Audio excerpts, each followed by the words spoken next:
할렐루야! 오늘 저는 우리가 함께 합독한 마태복음 6장 9절부터 15절까지의 말씀을 근거로 해서 주 기도문이라고 하는 제목을 가지고 하나님의 은혜의 말씀을 나누도록 하겠습니다. 성도는 하나님의 자녀라고 얘기를 합니다. 우리가 성도가 되기 위해서는 하늘 보좌에서 그 영광을 버리시고 이 땅에 우리의 육신의 옷을 입고 온 예수 그리스도께서 우리의 모든 죄를 사하여 주시기 위해서 십자가에서 화목제물이 되어지시고 그 대속제물이 되어지신 그 은혜와 사랑을 기억하고 예수 그리스도를 믿을 때 구원의 문이 열려지고 하나님의 자녀가 되어지는 겁니다. 그러니까 우리가 구원받았다라고 하는 것은 하나님의 아들이 십자가에서 온몸을 찢으신 그 대속의 대가를 통해서 하나님의 자녀가 되어진 겁니다. 그렇다고 하면 하나님의 아들을 십자가에서 온몸을 찢으시는 대가를 통해서 구원의 문을 열어주시고 하나님의 자녀로 삼아주셨다고 하는 것은 하나님의 자녀들에게 측량할 수 없는 하늘의 복과 은혜와 은총을 부어주시기를 하나님은 얼마나 갈망하고 계시다고 하는 것을 우리는 알아야 된다고 하는 것, 우리 하나님의 자녀로서의 삶을 살아가면서 그 은혜와 축복을 반드시 영육간에 받아 누려나가는 삶을 살아가야 된다고 하는 것을 우리는 깨닫고 체험하고 그 은총을 받아 누려나가는 삶을 살아가야 될 줄 믿습니다. 우리가 하나님께서 하나님의 자녀에게 예비되어 있는 수많은 은혜와 축복이 있는데 이 은혜와 축복은 그냥 우리에게 흘러가는 것이 아니라 하나님이 계신 4차원에 보이지 않는 측량할 수 없는 영적인 영역에서 우리의 눈으로 보이는 3차원의 공간의 세계로 그 은혜와 축복이 흘러내려오기 위해서는 그냥 내려올 수 있는 것이 아니라 기도라고 하는 통로를 통해서만이 보이지 않는 측량할 수 없는 기이한 일들이 4차원의 영적인 세계에서 우리의 눈으로 보이는 3차원의 세계로 흘러오는 것이기 때문에 기도가 얼마나 중요하다고 하는 것을 성경은 수없이 우리들에게 말씀하고 있고, 그래서 하나님의 말씀 성경을 진리의 책을 기도의 책이라고 말씀하고 있고, 우리가 이 기도의 책을 가지고 하나님 앞에 예배를 드리고 있는 성전 하나님의 집을 만민이 기도하는 집이라고 성경은 말씀하고 있고, 그 만민이 기도하는 집에서 기도하는 책 성경을 가지고 하나님의 자녀 성도로서 예배를 드리는 성도야말로 기도하는 사람이라고 하는 것을 우리들에게 말씀하고 있어요. 그러니까 성전과 성경과 성도는 이 기도의 가장 핵심적인 비밀의 문을 열어가는 강력한 영적인 세계를 열어가는 문이 되어진다고 하는 것을 우리들에게 말씀하고 있어요. 그래서 오늘 본문에도 제자들이 예수님에게 그렇게 말씀을 하십니다.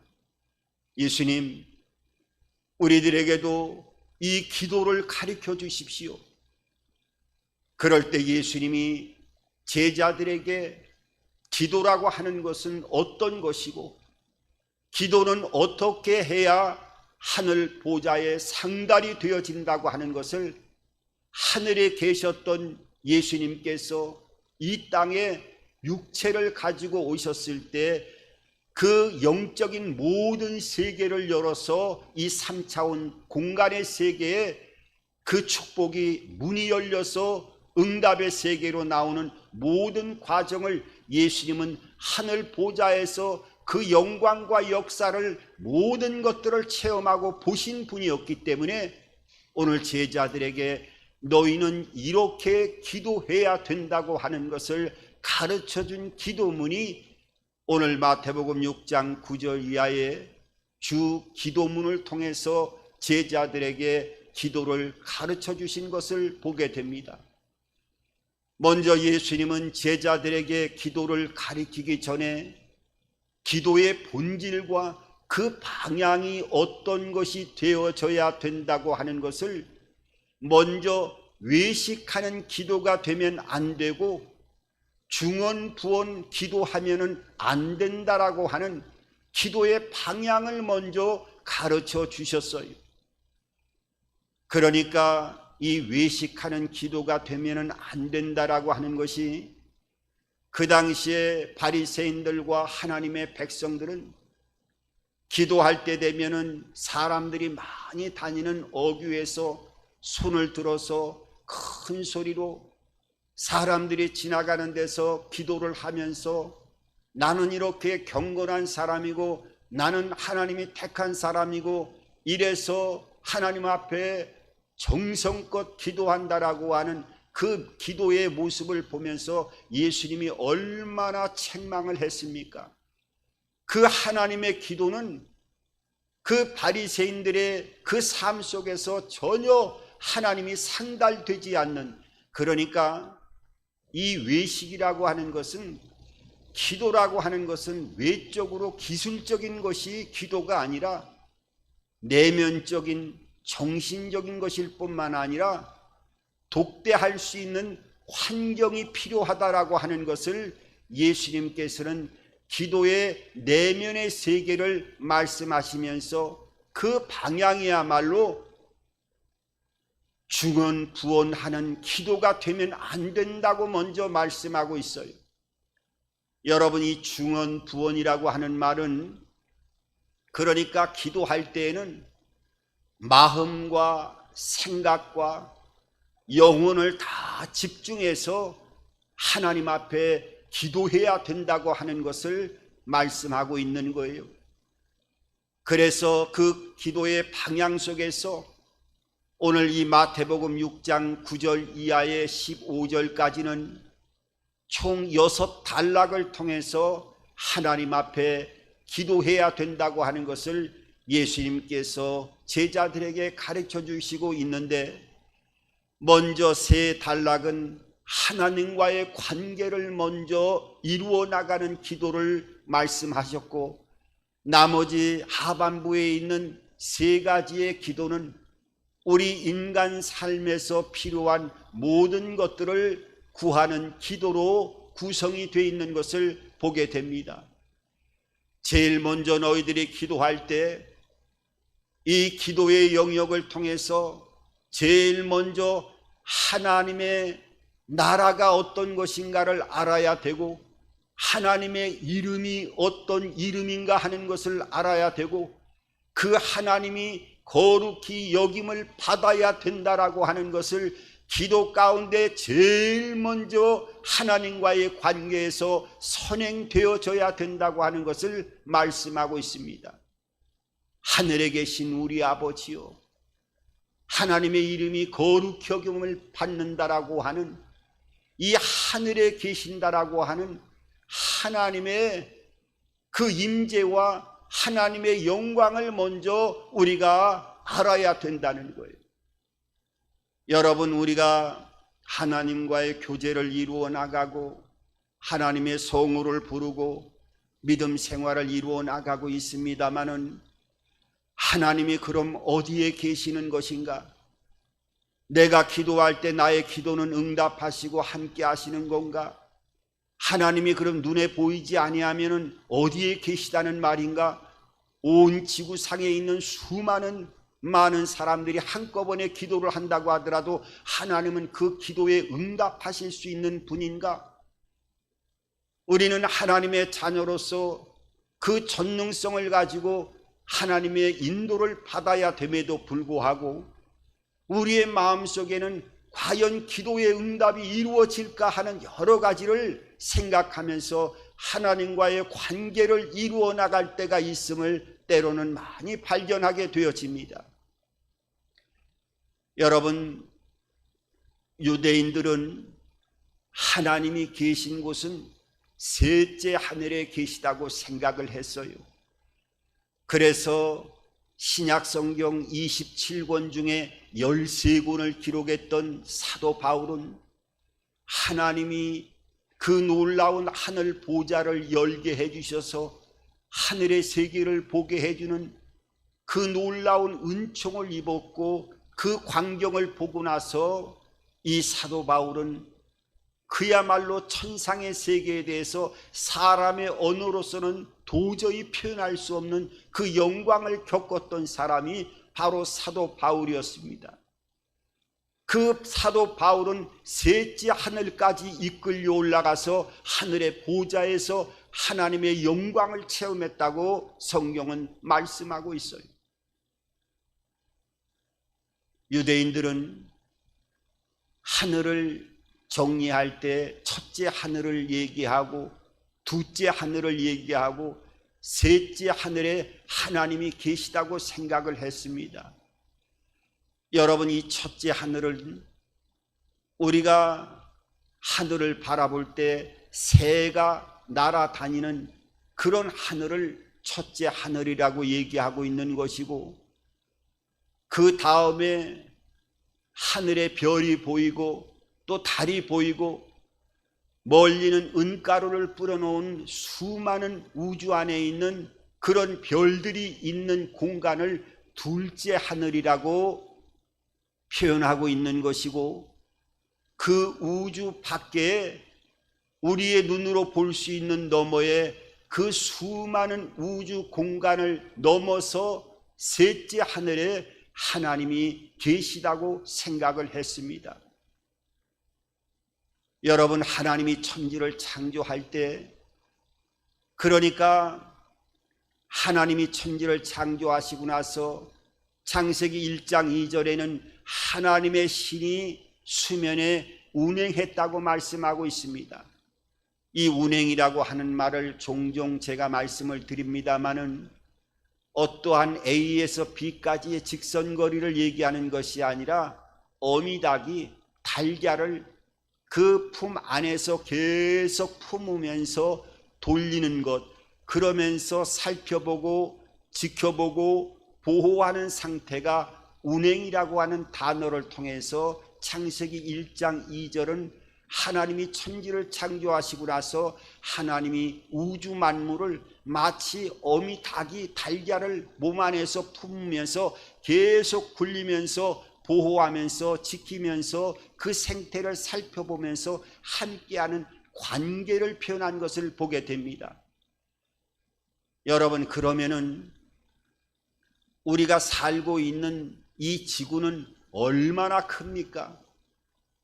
그리고 이 지구에서 우리가 우주를 바라보고 하늘의 별들을 바라보게 되어지면 그 우주의 별들을 우리가 육안으로 셀 수가 없고, 마치 이 지구의 크기에 몇만 배 이상 되어지는 별의 크기가 되어진 이 우주 공간에는 그 수많은 셀 수 없는 별 가운데 수없는 지구의 수만 배가 되어지는 크기의 그 크기를 가진 별들이 또한 수천 개, 수만 개, 수백만 개가 우주에 펼쳐지게 되어진다라고 하는 하늘의 별들을 바라보게 되어지면 그 우주의 별들을 둘째 하늘을 넘어서 셋째 하늘에서 마치 하나님이 어미닭이 둘째 우주의 수많은 측량할 수 없는 별들을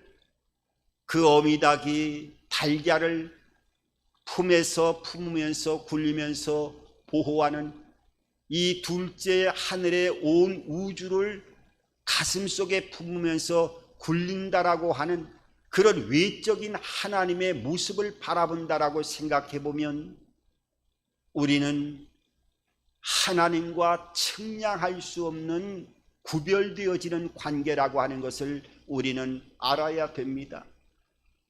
그래서 출애굽기 3장 14절에는 이스라엘 백성들이 그럼 우리를 인도하시는 하나님의 이름이라도 알아야 되지 않겠느냐 했을 때 하나님이 모세를 통해서 이스라엘 백성들에게 하나님의 이름을 알려주셨는데 그 이름이 어떤 이름이에요? 나는 스스로 있는 자니라. I am that I am. 나는 원래 첫째 하늘, 둘째 하늘, 온 우주 공간을 만들기 전부터 원래부터 나는 스스로 있었어. 그 이름이 바로 여호와 야훼라고 하는 하나님의 이름을 말씀하신 것을 보게 됩니다.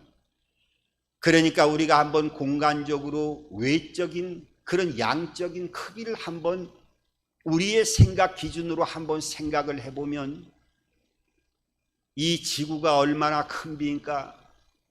그러면은 지구를 포함하고 있는 이 대기권을 벗어나게 되면은 수많은 별들이 있는데 그 우주의 수많은 별들 속에 지구를 생각한다고 하면 지구는 그야말로 모래밭 속에 하나의 모래알처럼으로 그렇게 크기가 우리가 한번 생각해 볼 수가 있지요.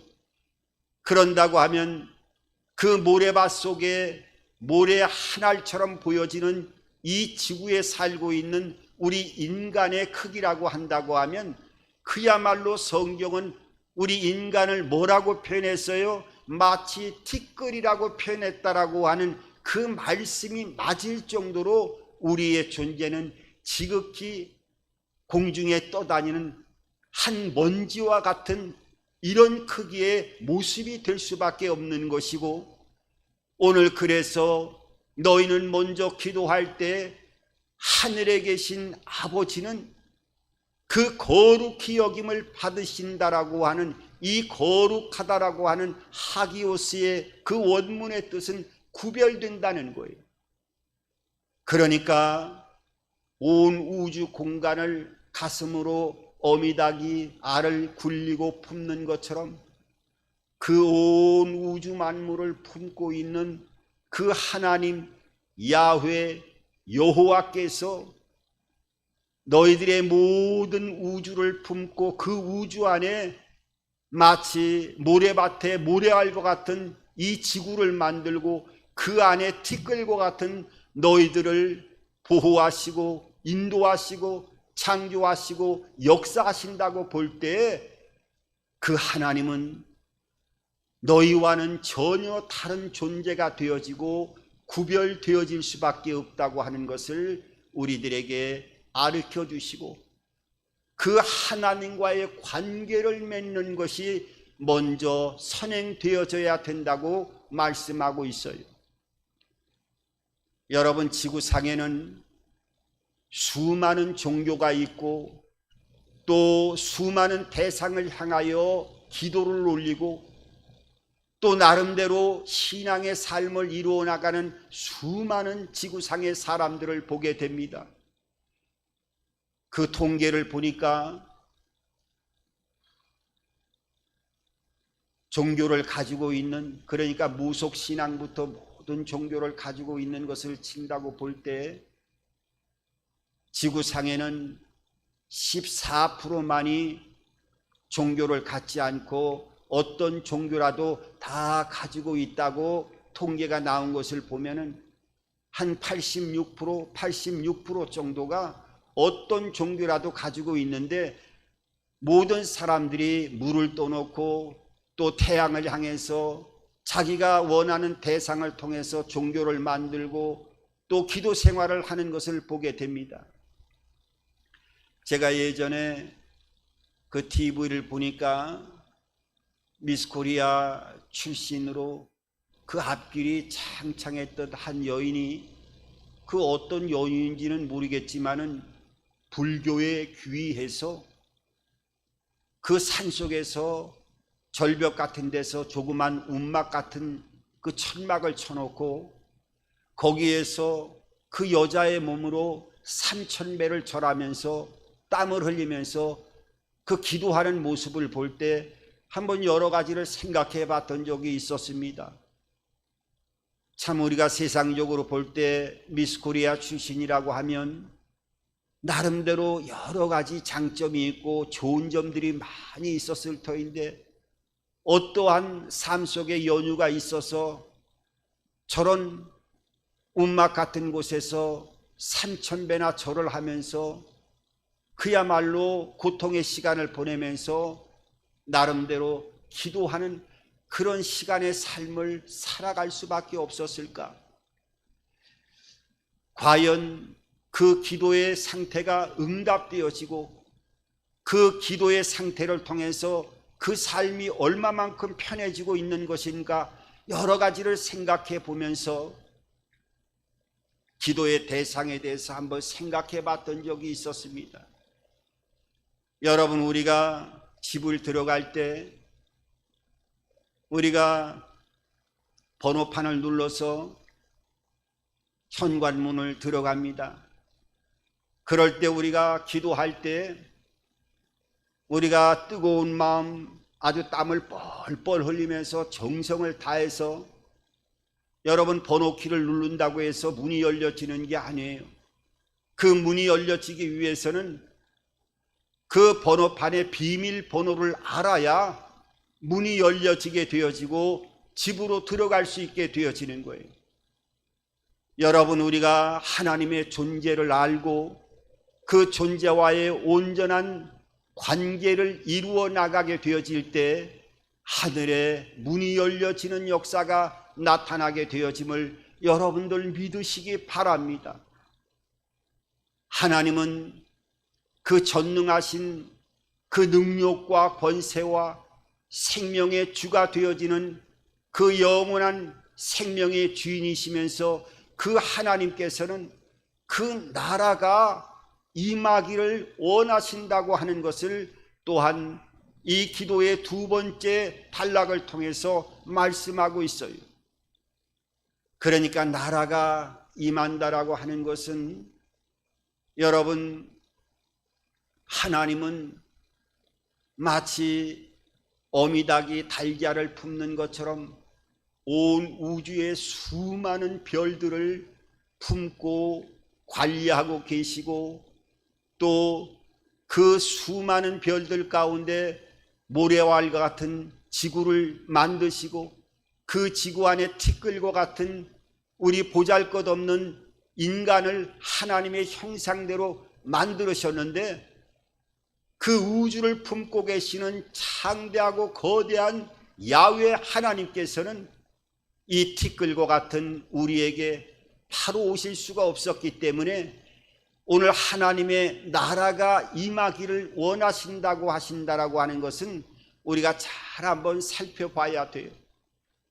우리가 로마 제국을 얘기할 때 로마 제국은 로마의 왕이 있고 그 로마의 법이 통치되어지는 곳이 로마 제국이 되어지는 겁니다. 하늘님, 이 하나님의 나라가 되어진다고 하는 것은 하나님이 있고 하나님의 법이 통치되어지는 곳이 하나님의 나라가 되어지는 거예요. 그러니까 하나님이 거하고 하나님이 그 법이 거하는 하나님이 말씀이 지배하는 곳이 하나님의 나라가 되는 거지요. 우리가 예수 믿고 하나님의 자녀가 되어지면 하나님을 부르고 또 하나님의 말씀이 우리를 지배하게 되어지면 하나님의 나라가 되어지는 거예요.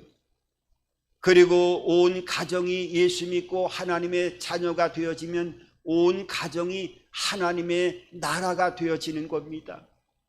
또 예수 믿는 사람들이 많아지고 사회를 구성하게 되어지면 역시 하나님의 나라가 이 사회에 다 임하게 되어지는 거예요.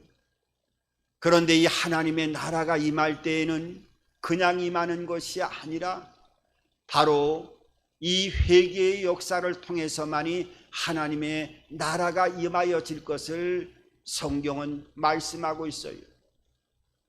세례 요한을 통해서 천국이 오기 전에 너희는 회개하라, 천국이 가까워졌다고 하나님의 그 천국 복음을 선포하신 것을 보게 되어집니다. 그러니까 하나님의 그 놀라운 영광과 나라가 임하여지기 위해서는 먼저 회개가 먼저 나타나야 된다는 거예요. 여러분, 이 회개라고 하는 말은 메타노이아라고 하는 이 단어를 사용하고 있는데, 이거는 지정의의 완전한 회복을 얘기하고 있는 것입니다.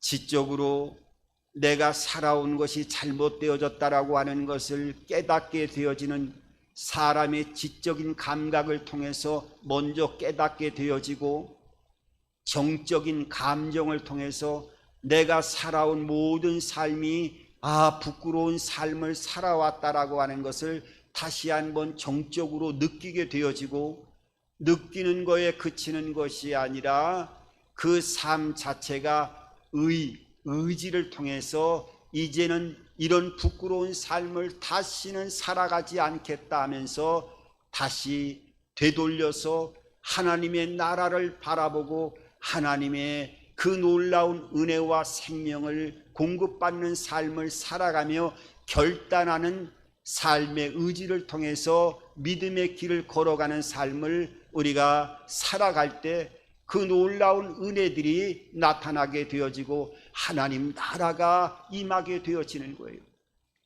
그래서 하나님은 하늘에 있는 놀라운 보좌를 통하여 예비된 수많은 은혜와 축복을 하나님 나라가 되어지는 하나님의 백성들에게 부어주기를 원하면서도 그 4차원적인 놀라운 영광이 3차원적인 눈으로 보이는 세계를 통해서 나타나게 하기 위해서는 반드시 기도의 통로를 통해서 그 영광이 이 땅에 부어지게 되어진다고 하는 것을 말씀하고 있어요.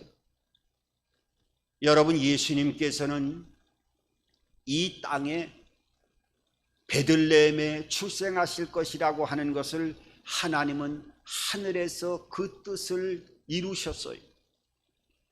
그런데 이 땅에 예수님이 오실 때에는 그 하나님 나라에서 이루어진 그 하나님이 이 땅에 오시는 것이 그냥 오시는 것이 아니라 시몬이라고 하는 안나라고 하는 사람이 평생 동안 그 예수 그리스도 하나님의 아들이 이 땅에 오실 것이라고 하는 하나님의 그 놀라운 탄생을 하나님이 아시고 안나와 시몬을 통해서 평생을 기도시킨 이후에 하늘에서 뜻을 땅에서 이루게 하시는, 나타나게 하시는 모습을 보여주고 있습니다.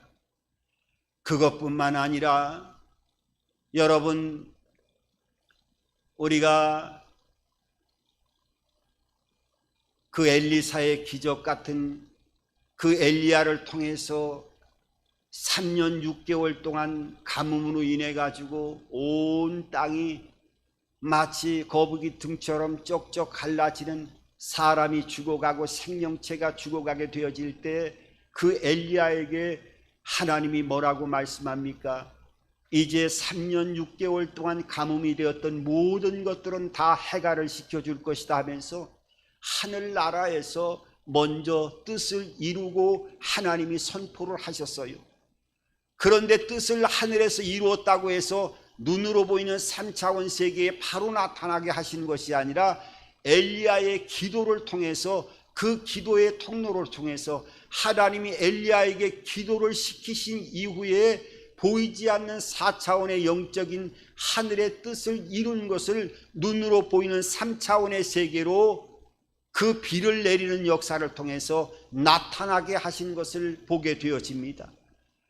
그러니까 오늘 하나님께서 하늘에 계신 우리 아버지여, 그 이름이 거룩히 여김을 받으시옵고, 그러니까 너희가 기도할 때 너희가 섬기는 하나님은 온 우주를 품고 마치 어미닭이 달걀을 굴리는 것 같은 온 우주 만물을 가슴에 품고 실제적으로 섭리하면서 온 우주 만물을 다스리시는 그 하나님의 이름을 알아야 되고, 그 전능주의 하나님의 뜻을 잘 알아야 되고, 그 다음에 하늘에서 뜻이 이루어진 것을 땅에서 이루어지게 할 때는 기도라고 하는 통로를 통해서 하나님이 하늘에서 이루어진 것을 땅에서 이루게 하시는 분이라고 하는 것을 너희들이 먼저 알고 그 기도의 문을 열어가는 역사가 돼야 된다고 하는 것을 예수님이 제자들에게 영적인 기도의 비밀을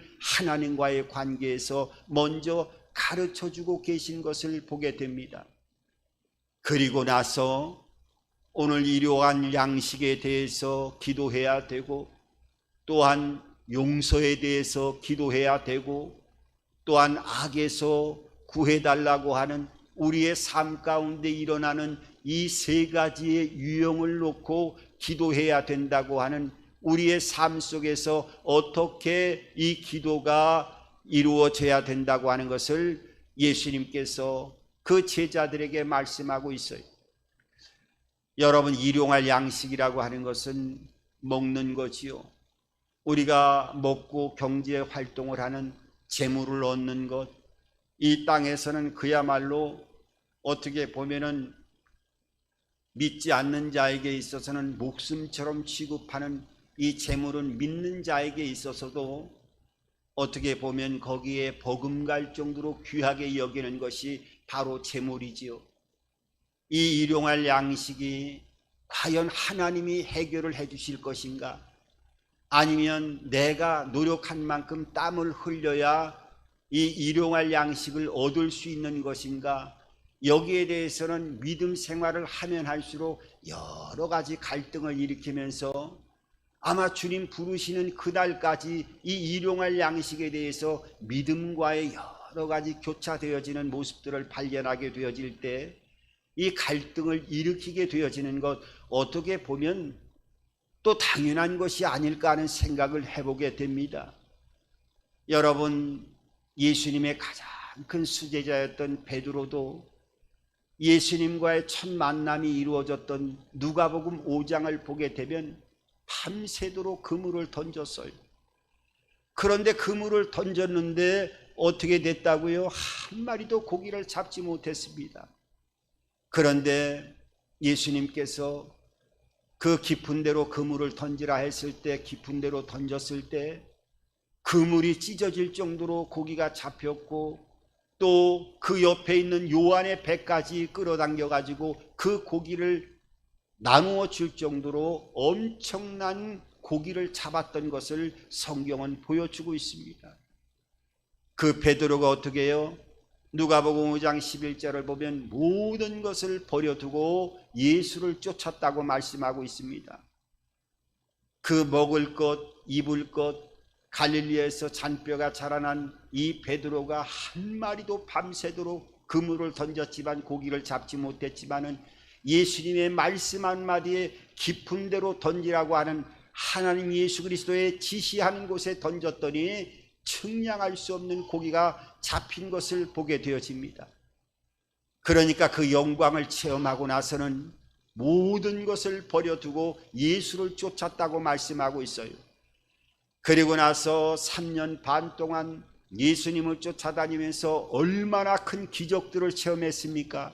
오병이의 기적을 체험했고, 죽은 자들이 살아나는 그 생명의 역사를 체험했고, 바다 위를 걸어가는 초자연적인 역사를 체험했고, 예수님과 수많은 기적의 사건에 가장 함께 붙어 있었던 사람이 바로 베드로였어요. 그런데 요한복음 21장에 보면은 참 특이한 모습을 보게 됩니다. 부활하신 예수님께서 또다시 그 갈릴리 바닷가에서 고기를 잡고 있는 베드로와 제자들에게 나타나시는 모습이 요한복음 21장에 자세하게 설명되어 있어요. 아니, 왜 베드로와 제자들은 그 수많은 기적과 이적을 체험하고 예수님이 부활하셨다라고 하는 소식도 다 듣게 되어졌고, 그 부활의 영광을 체험했던 그 베드로가 다시 그 영광 속에서 주님을 갈망하면서 예수님을 쫓아가야 될 터인데, 옛날에 그 고기 잡던 현장으로 다시 친구들과 함께 갈릴리 바닷가에 가서 그물을 던지면서 고기를 잡다가 부활하신 예수님을 만나시는 모습을 보게 되어집니다. 여러분, 그날도 밤새도록 고기를 던졌는데 요한복음 21장에는 고기를 잡지 못했다고 말씀하고 있어요. 그런데 어떻게 해요? 예수님이 그 배 오른쪽에다가 그물을 던지라고 말씀을 하시니까 이 제자들이 부활의 주님을 알아보고 오른쪽에다가 그물을 던졌더니 배가 그물이 던져지고 건질 수 없을 정도의 양들이 그물에 고기가 잡혔다고 성경은 말씀하고 있어요. 여러분, 이것을 보면 예수님이 우리의 일용할 양식에 대해서 관심이 없는 것이 아니라 깊은 데로 가서 그물을 던지라, 오른편에 가서 그물을 던지라 했을 때 그 엄청난 베드로와 제자들이 필요로 했던 것들을 누르고 흔들어 넘칠 정도로 눈으로 보여지게 그물로 붙들게 해주는 놀라운 일용할 양식을 더해 주신 것을 보게 되어집니다. 여러분, 우리가 예수 믿어도 처음에 하나님의 기적을 체험하고 성령을 받고 그 놀라운 영적인 은혜를 경험하면 내가 예수만 믿게 되면 우리의 먹는 거 다 하나님이 책임져 준다라고 하는 아주 이 세상을 다 가진 것 같은 마음과 생각을 갖는데, 또 믿음 생활 좀 하다 보면은 또 사업장에도 문제가 생기고 또 가정에서도 여러 가지 문제가 더 꼬이게 되어지고, 뭐 여러 가지 일용할 양식은 뭐 예수 믿는 것, 내가 구원받고 하나님의 자녀가 됐다는 거 알고 내가 죽음 위에 영원한 부활의 생명으로 성령으로 인쳐졌다고 하는 것도 다 알고 있는데, 그거는 그거지만은 먹는 거는 또 내가 피땀 흘려서 노력해야 되지 않겠느냐 하면서 신앙생활과 우리의 일용할 양식 간에는 큰 갭이 생기는 것을 보게 되어져요. 그런데 그 전능하신 온 우주 만물을 만드신 하나님께서는 우리의 일용할 양식, 이거 모든 것 알고 계시고 한 번만 오른쪽으로 던져라, 깊은 곳으로 던져라 하는 이 지시의 영적인 분별만 잘 해나가기만 되어진다고 하면 우리의 일용할 모든 양식들을 풍성하게 책임져 주시는 분이라고 하는 것을 우리들에게 이 기도의 통로를 통해서 말씀하고 있어요. 그것뿐만 아니라 어떻게 해요? 용서에 대한 것을 말씀하고 있지요. 여러분, 우리의 죄를 사하여 준 것처럼 우리의 죄를 우리가 용서할 수 있도록 이 용서에 대해서 말씀하고 있는데, 왜 용서하라고 얘기하느냐 하면 우리가 용서하지 않으면 그 용서하지 않는 미움이 우리의 내면에 파고들게 되어지면 그게 몸을 썩게 하기 때문에 양적인 일용할 양식뿐만 아니라 혼적인 우리의 내면의 세계도 하나님의 평안으로 받아 누려 나가는 삶을 살아가기 위해서는 용서가 아주 가장 중요한 요인으로 작용이 되어지기 때문에 이 마음에 쓴 뿌리를 먼저 뽑아내야 된다고 말씀하고 있어요. 그러니까 몸에 암이 있는데, 여러분, 암세포가 자라게 되는데 몸을 보호해야 된다고 아무리 좋은 보약을 먹어도 몸에 암덩어리가 있어갖고 몸이 썩어가고 있으면 아무리 보약을 먹는다고 하더라도 소용이 없게 되는 거예요.